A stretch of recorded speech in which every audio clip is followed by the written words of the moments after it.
Olá, eu sou a Susana Chaves, diretora da Miranda by Sal. Bem-vindos ao Conversas com Miranda, o podcast onde se fala, e muito, de beleza. Vamos conversar sobre a pele e o cabelo, entrevistar os melhores especialistas e também algumas pessoas conhecidas.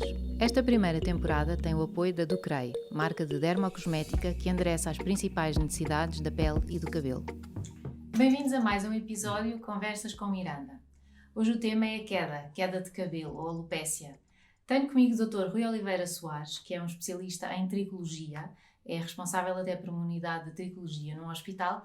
Muito obrigada por ter aceito o nosso convite e hoje gostava de esclarecer para os leigos que nos ouvem, que nos acompanham, algumas questões sobre este problema que afeta muitos homens e também muitas mulheres. Então vou começar por uma pergunta, que é: o que é que ainda nunca lhe perguntaram sobre queda de cabelo? O que é que nunca me perguntaram? Ou o que é que não lhe perguntam em consulta, que se esquecem de perguntar e que se calhar é uma pergunta fundamental? Olha, uma coisa que nunca ninguém me perguntou é porque é que os tratamentos para uma mulher que tenha uma alopécia grave não são comparticipados.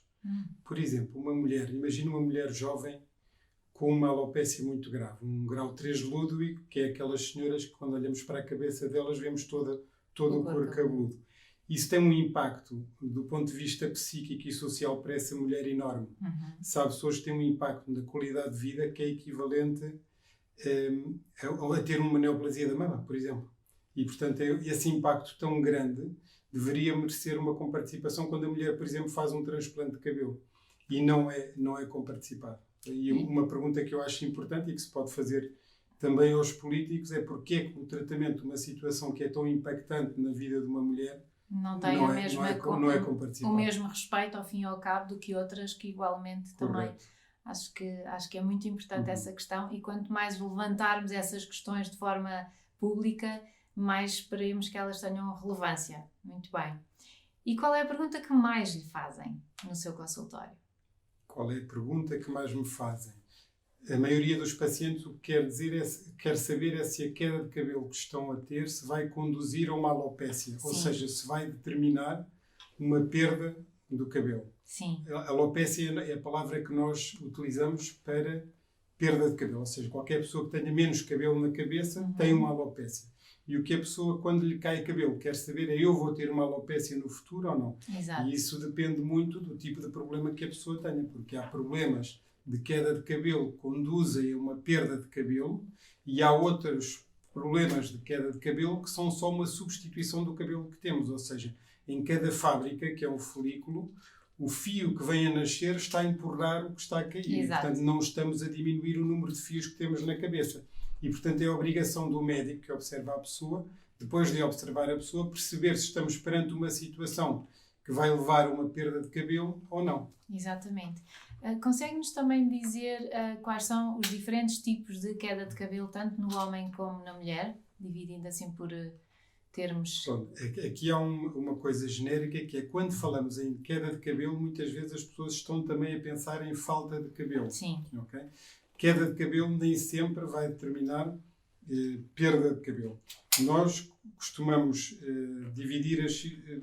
distinguir entre duas situações: o deflúvio, que é precisamente estar-nos a cair mais cabelo do que é normal, e aí podemos considerar sobretudo aquilo que é o nosso padrão. Por exemplo, se todos os anos me cai cabelo na altura do verão, isso faz parte do meu padrão. Sim, e portanto não me devo preocupar. A queda sazonal. Exatamente, sim. Por exemplo. Mas se eu tiver uma queda completamente fora daquilo que é o meu habitual todos os anos, então aí já faz sentido procurar ajuda. Por outro lado, quando está a haver um problema que determina a perda de cabelo, é muito importante para nós perceber se vai ser uma perda definitiva do cabelo ou se vai ser uma perda transitória, ou seja, se há uma destruição dos folículos ou não. E o que é que lhe permite concluir isso? Existem umas doenças que se chamam alopécias cicatriciais, nas quais nós não deixamos de observar o orifício do folículo. O ósteo folicular, aquilo que nós chamamos de ósteo folicular, deixa de se ver. Nós chamamos essas doenças alopécias cicatriciais. Porquê? Porque houve uma destruição definitiva da fábrica que pode produzir o cabelo. Essa fábrica tem umas células, que são células pluripotenciais, e que têm a capacidade de regenerar o órgão. Ou seja, Se houver ainda essas células, é possível regenerar um cabelo. Certo. Se não existirem essas células, já não é possível. Só podemos eventualmente ir buscar um cabelo a outro sítio e colocar onde esse estava. Os chamados implantes? O chamado um transplante de cabelo. Sim, transplante. Nós chamamos de implante a cada um dos micro-bocadinhos que colocamos e transplante ao procedimento em geral. E o que é que pode causar essa situação de perda de cabelo cicatricial, alopécia cicatricial? Muito bem. Existe uma série de doenças, há 2 tipos de situações. Por exemplo, se imaginemos uma pancada na cabeça que nos faz uma cicatriz, isso é uma zona, temos por experiência que fica uma cicatriz no couro cabeludo e nessa zona não temos cabelo. Portanto, isso é a primeira causa. Pode ser uma causa traumática, pode ser a radioterapia, pode ser uma cirurgia. Sim. Portanto, uma coisa que sucedeu diferente do normal. Mas também existem doenças do próprio couro cabeludo que podem determinar essa destruição dos folículos.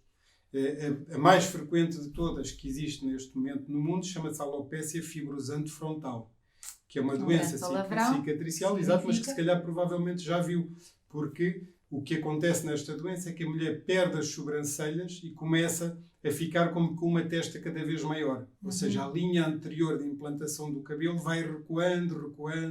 É característico apenas nas mulheres? É característico das mulheres e, sobretudo, da mulher perimenopáusica, ou seja, entre os 40 e os 60 anos, embora se possa ver também em homens, e se possa ver em mulheres de outras idades, mas é, sobretudo, a mulher perimenopausa. Então tem uma origem hormonal, por assim dizer. Pensa-se que os fatores hormonais possa ser um dos fatores implicados, até porque essa doença tem uma correlação com a doença da tiroide. Ou seja, muitas pessoas que têm este tipo de problema têm também um problema na tiroide, nomeadamente hipotiroidismo. E é reversível essa situação em concreto? Esta situação não é reversível, ou seja, cai nas tais alopécias de tipo cicatricial em que há destruição dos folículos, mas a boa notícia é que é uma doença que sabemos parar. Ou seja, se a reconhecermos muito cedo, sabemos fazer com que a doença não evolua e leve a essa tal alopécia significativa. A importância do diagnóstico, como em tudo nesta situação, é fundamental. O que é que seriam os sintomas que na sua opinião, as pessoas tenham que estar alertas para saberem que é o momento de consultar um especialista, é o momento de ir ao médico, porque a minha queda não é só a sazonal ou a hormonal, rotineira, por assim dizer. Claro. Eu diria em primeiro lugar aquilo que falámos um pouquinho, ou seja, uma queda de cabelo num padrão fora do habitual. Certo. Ou seja, é uma queda que a pessoa olhando para todos os anos anteriores da sua vida, não surgiu nesse momento da vida e, portanto, isso deve levar-nos ao dermatologista. Por outro lado, a própria perda de cabelo, ou seja, a pessoa que de repente começa a ver que está a ter uma diminuição da densidade do cabelo, ou que está a ter áreas de pelada, que é aquilo que nós chamamos áreas circunscritas sem cabelos, todas essas situações devem levar-nos ao dermatologista. Também a própria alteração do couro cabeludo, mesmo que não haja alteração dos cabelos, deve ser um sinal de alarme e deve-nos levar ao dermatologista. À consulta. Falou na densidade, que era uma questão que eu tinha também aqui para colocar, porque é uma queixa muito frequente, sobretudo talvez nas senhoras, mas nos homens também, porque é mais evidente num cabelo comprido e é mais perceptível do ponto de vista do volume do cabelo, ao fazer um rabo de cavalo ou assim. Portanto, uma senhora se calhar consegue perceber mais facilmente que perdeu densidade do que se calhar um senhor, um homem. O que é que causa a perda de densidade capilar? Uma vez mais, há situações muito diversas. Há situações que determinam uma perda de densidade que podemos recuperar no futuro. É, por exemplo, o que sucede no pós-parto, por exemplo, ou depois de estarmos doentes, ou por vezes com determinados medicamentos. Todas essas situações são uma alteração do ciclo capilar transitória. Significa que ao fim dos meses o ciclo capilar vai normalizar e que basicamente o número de fios que vamos ter na cabeça no futuro vai ser o mesmo. Pelo contrário, há situações de perda de densidade, como é a calvície comum, em que essa perda de densidade não vai ser recuperada. Porquê? Porque os fios sofrem um processo que se chama miniaturização. Certo. Ou seja, cada fábricazinha como que vai mirrando e vai tendo associado um fio cada vez mais fininho. Sim. E o fim desse processo vai ser a ausência de fio. Portanto, às tantas eles começam a ficar um pouquinho mais afastados uns dos outros e é aquela sensação que temos quando vemos ao espelho, o cabelo está a ficar mais ralo, estou a ver mais o meu couro cabeludo ou por vezes mesmo no verão sentir um escaldão na cabeça por essa que é falta. dos mais chatos, esses por calões. essa falta de cabelo. Esse processo de falta de densidade acompanha muitas vezes o envelhecimento, não é? Nós vemos nas pessoas de maior idade que têm o cabelo menos denso, que se nota um bocadinho a transparência do couro cabeludo. Da mesma maneira que já existem tantos tratamentos de rosto que permitem fazer algumas maravilhas no que toca à qualidade da pele, à produção de colagênio, etc., também existem tratamentos para a densidade que sejam assim também tão eficazes? Nós, ao dia de hoje, ainda não temos capacidade de fazer uma coisa que é fabricar um folículo. Certo. Ou seja, há muito trabalho nos ratinhos e sabemos muito mais coisas do que sabíamos há uns anos, mas nós não somos capazes de produzir um folículo humano. Ou seja, quando se perde um folículo humano, não o podemos substituir. Podemos ir buscar outro sítio, ao que fazemos no transplante, e mudá-lo de localização, mas ainda não conseguimos criar um folículo. O que é que nós conseguimos fazer? É nas tais pessoas que têm os folículos a mirrar e os fios a ficar mais fininhos, podemos ter tratamentos para ainda recuperar esses folículos. Travar, não só travar, melhorar a qualidade do folículo. Ou seja, temos alguns medicamentos que conseguem que as células que dão origem ao cabelo se começam a dividir mais rapidamente e isso tem como consequência um cabelo mais grosso. E esse tipo de medicamentos temos, felizmente, disponíveis. Portanto, já há alguns indícios de otimismo a surgir, felizmente. Um bom sinal. Exato. Vou usar aqui um palavrão, ou talvez não, que é a palavra carecas. Vemos pais e senhores carecas e filhos que também têm calvície, mas noutros casos não. Afinal, qual é a percentagem aqui da genética e da hereditariedade? Claro. É que nós normalmente, quando pensamos em hereditariedade, tendemos a pensar muito na hereditariedade mendeliana, que é para uma determinada característica, pai tem, filho tem, etc. Mas há outro tipo de hereditariedade, que é multigénica, ou seja, são muitos genes de vários cromossomas que podem estar a codificar para uma determinada característica, como é a alopécia. E é de facto o que sucede. Portanto, podemos ter um sorteio bom ou um sorteio mau. Ou seja, podemos, filhos dos mesmos pais, ter um filho careca e outro que não é. E outro não. É uma questão, é como calharmos o totoloto a um e ao outro calhar o totoloto ao contrário. Exatamente, é uma lotaria genética. Exatamente. Assim dizer. Existe uma lotaria, claro que existe uma muito maior probabilidade, se os dois pais têm um problema de calvície familiar, sim, o filho aumenta muito a probabilidade do filho poder ter uma calvície familiar também. Da mesma forma que se os dois pais tiverem um cabelo muito bom, torna muito improvável que o filho tenha uma calvície familiar. E com o avanço que temos estado a assistir, com a capacidade de analisarmos o ADN ao pormenor, acha que é possível que venhamos a poder verificar cedo no tempo que há uma predisposição genética para a calvície ou queda de cabelo e intervir mais cedo? Acha que isso vai ser uma realidade dentro de pouco tempo? Eu diria o seguinte, nós praticamente não precisamos de um teste no sentido em que uma boa história familiar consegue dar-nos um bom grau de probabilidade de a pessoa vir a ter o problema. E nesse caso, devemos estar muito atentos. O que é estar muito atentos? Estar atentos a todos os sinais de perda que nós falámos um pouquinho atrás, mas também detectar o problema de uma forma muito inicial. Como é que se faz isso? Com um exame que se chama tricoscopia. Consiste em ver o couro cabeludo em aumento e que nos permite detectar a tal diminuição dos fios em uma percentagem ainda relativamente baixa para detectar muito inicialmente o problema e poder tratá-lo. Exatamente. Aqui o problema poderá ser que a própria pessoa não recorra rapidamente à consulta a tempo de fazer É este o motivo, porque muitas vezes digo aos meus pacientes com alopécias androgenéticas, por exemplo, se tem uma filha, quando o filho ou filha chegar à altura da puberdade, a seguir à puberdade, para começar a ser observado, exatamente para se detectar o problema de uma forma muito inicial. Muito bem. Que diferentes tipos de tratamento existem, tanto em consultório como, por exemplo, na farmácia, e quais são as principais diferenças? Bem, vamos lá ver. Existem milhares de tratamentos, claro, porque existem milhares de problemas diferentes, não é? Mas posso resumir um pouquinho o tipo de coisas. Podemos utilizar medicamentos por via tópica, ou seja, utilizar um shampoo, ou utilizar uma loção, ou utilizar uma pomada no couro cabeludo. Isso diria que são um grupo de formas de aplicar os tratamentos. Temos tratamentos por via sistémica, que na maior parte dos casos são comprimidos que tomamos. Temos tratamentos que podemos aplicar localmente, por exemplo, podemos injetar um determinado medicamento numa zona do couro cabeludo. Isso é Uhum. muito frequente fazermos, por exemplo, com corticosteroides na alopecia areata e tem um efeito habitualmente muito bom na recuperação. Podemos fazer microinjeções, por exemplo, com componentes do nosso próprio sangue, aquilo que Do vulgarmente se chama por PRP, que é o plasma de plaquetas, e que permite alguma estimulação durante, embora infelizmente bastante limitada no tempo.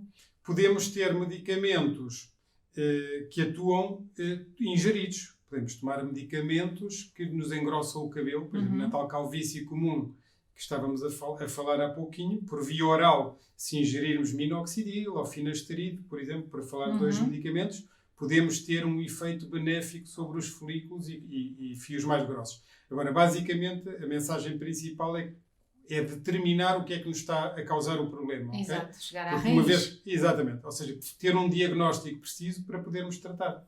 Quando fala de medicamentos ou de substâncias por via oral, está a falar com prescrição médica ou está a falar também... Neste caso estava a falar de medicamentos, Sim. embora existam também suplementos. E qual é a sua opinião sobre os suplementos? A minha opinião sobre os suplementos é que são muito eficazes em quem tem alguma carência, ou seja, se eu tenho uma carência de ferro e tomo ferro, é provável que possa ter daí uma boa ajuda. São também uma boa ajuda nas pessoas que não se alimentam muito bem, que não têm uma alimentação regrada, que não comem tudo. Há pessoas hoje em dia que não comem legumes ou fruta, claro, ou que nunca comem carne, etc. Essas pessoas podem ter algum benefício nos suplementos. E naquelas quedas agudas que não têm propriamente um problema de longo prazo, não vão ter no futuro um problema de alopécia, mas para recuperar mais rapidamente, por vezes um suplemento pode ajudar também. É um elemento da equação que convém... É como se fosse um adjuvante, um pequenino adjuvante em algumas situações. Não é o tratamento principal. O tratamento principal é chegar ao diagnóstico e sempre perceber, a partir desse diagnóstico, qual é o melhor tratamento. Muito bem. E agora a pergunta do 1 milhão de euros. Já fomos à Lua, vamos a Marte, fazemos de tudo e mais alguma coisa neste mundo e neste planeta. Já virá a haver em breve a cura para a queda do cabelo?